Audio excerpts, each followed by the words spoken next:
Aïe! Vous êtes le bienvenu ici chez nous à Kenya. Moi je m'appelle Munganga Makali Frank. Nous voulons juste que vous expliquiez l'histoire de Wagenya, comment nous le peuple Wagenya sont se retrouvés ici. Maintenant l'histoire de Wagenya, ça a commencé à partir de l'eau qui sont en face de vous là-bas. Vous voyez les brousses là, c'est 1 km². Et ça c'est notre premier village à l'époque coloniale. Et maintenant nous, le peuple Wagenya, nous ne sommes pas d'ici, nous sommes les venants. Nous sommes venus en amont du fleuve et à côté de Nyangwe. Nyangwe c'est entre Maniema et Katanga. Nous avons libéré là-bas pourquoi nos ancêtres ils travaillaient beaucoup dans l'eau. Ils faisaient même 2 ou 3 heures de temps sous l'eau pour attraper du poisson. Maintenant, ils étaient menacés par les animaux aquatiques comme crocodiles et hippopotames. Et c'est pourquoi notre premier Mugenya, il s'appelait Ntende. Ntende en dialecte, cela veut dire éclaireur. Il s'agit bon de quitter là-bas pour venir chercher l'endroit où on va trouver une schiste comme ça pour exploiter les échafaudages qu'on vient voir. Maintenant, ils ont quitté là-bas quel moyen? Ils ont conçu une grande pirogue. En dialecte, on appelle ça Tchelikangoma. Et au milieu de ces pirogues-là, ils étaient plus de 280 personnes dans une pirogue. Ouais. Maintenant, ils ont quitté là-bas à quelle année? C'était l'année vers 1482. C'était au 15e siècle. Ils ont quitté là-bas. Arrivant maintenant 1 km d'ici, c'était vers 18h. Ils ont trouvé, il y avait 2 tribus ici. Il y avait le peuple Wakumu ici et le peuple Wambo là-bas à l'autre côté. Maintenant, nous, quand nous sommes venus, nous sommes accueillis par 2 tribus à langue swahili, Karibu Wageni. Cela veut dire soyez les bienvenus les visiteurs. Le mot Mugenya là, ça devient à partir de Wagenya, Wageni. Et nos propres, c'est Baenya. Et il a demandé à nos ancêtres, vous venez faire quoi ici? Nos ancêtres disaient que nous sommes venus ici pour la pêche. Comme ils étaient les cultivars, ils ont donné maintenant cette île-là qui allez vous se mettre là au milieu. L'île-là, c'est 1 km². Et en dialecte, on appelle ça Maele. Maele, c'est Maele à Lingala.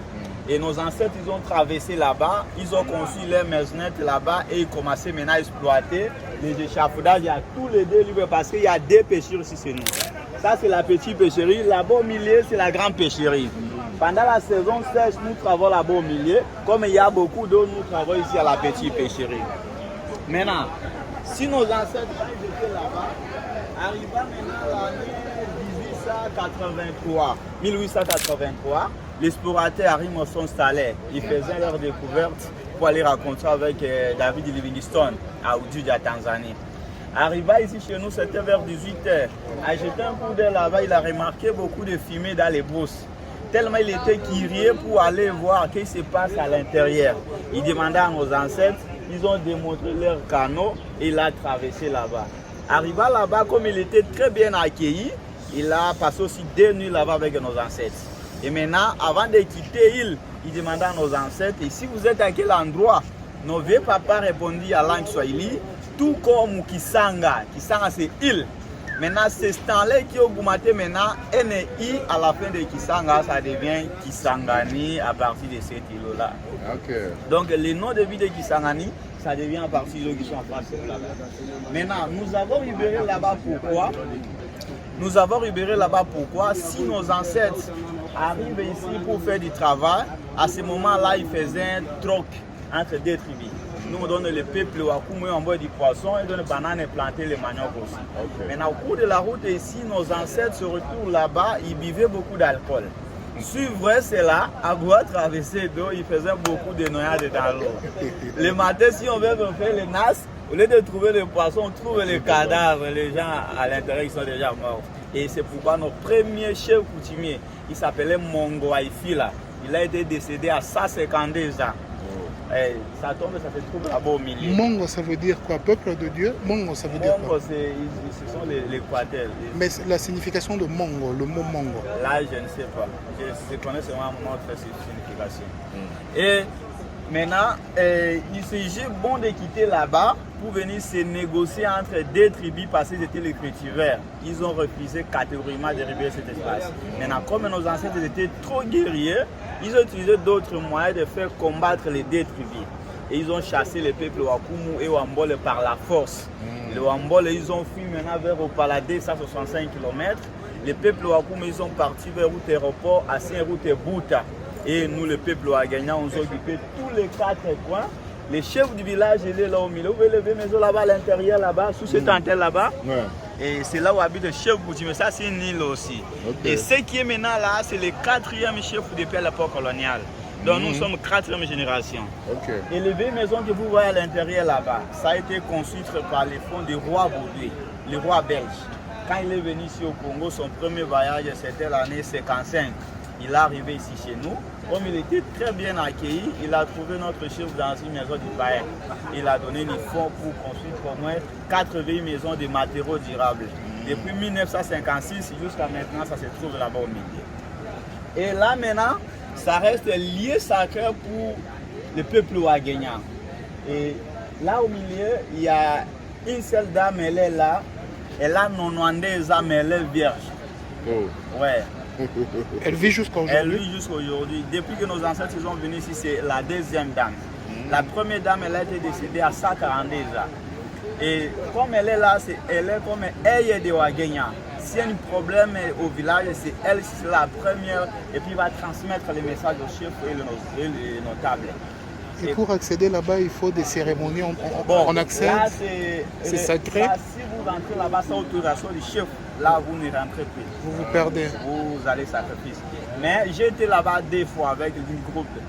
Quand j'étais avec une dame ici, un blanc, quand je suis en train d'expliquer comme ça, elle a voulu voir cette dame-là. Et maintenant, elle a payé beaucoup d'argent. Et puis, on avait alloué une grande pirogue. Ils ont nous amené là-bas. Ils ont fait de 10h à 17h là-bas. J'en ai même sa photo ici. Si j'ai de la dame. Je vais vous montrer. Non, de la blanche. Non, la dame là. Ah, okay, ouais. Elle s'appelle comment? Ibandei. Ibandei, c'est l'air de Ouagagnan.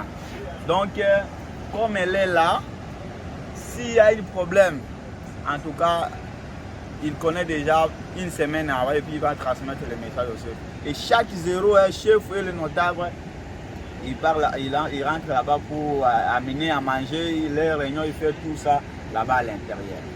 Et à votre formation, vous voyez à partir ici chez nous, à remontant comme ça, c'est rivière Lualaba. Lualaba vient du Katanga.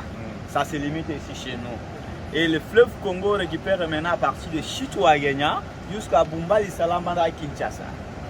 Non navigable en amont au moins 122 km parce qu'il y a beaucoup de cataractes en amont. Et c'est pourquoi les Belges, ils ont mis le chemin de fer à l'autre côté pour nous faciliter arriver à 125 km à Ubundu. À partir d'Ubundu, c'est là où la navigation commence jusqu'à Kindu. C'est au moins 650 km. Arrivé aussi à Kindu, il y a chemin de fer Kalemi, Lubumbashi. Mais de Kisangani jusqu'à Kinshasa, c'est navigable aussi. C'est au moins 1735 km en aval. Et encore une fois, vous êtes les bienvenus ici chez nous. On va continuer avec d'autres histoires là-bas. C'est quoi votre nom encore? Moi, je m'appelle Munganga Makali Frank. Aïe! Lé, lé, lé, lé, lé, lé.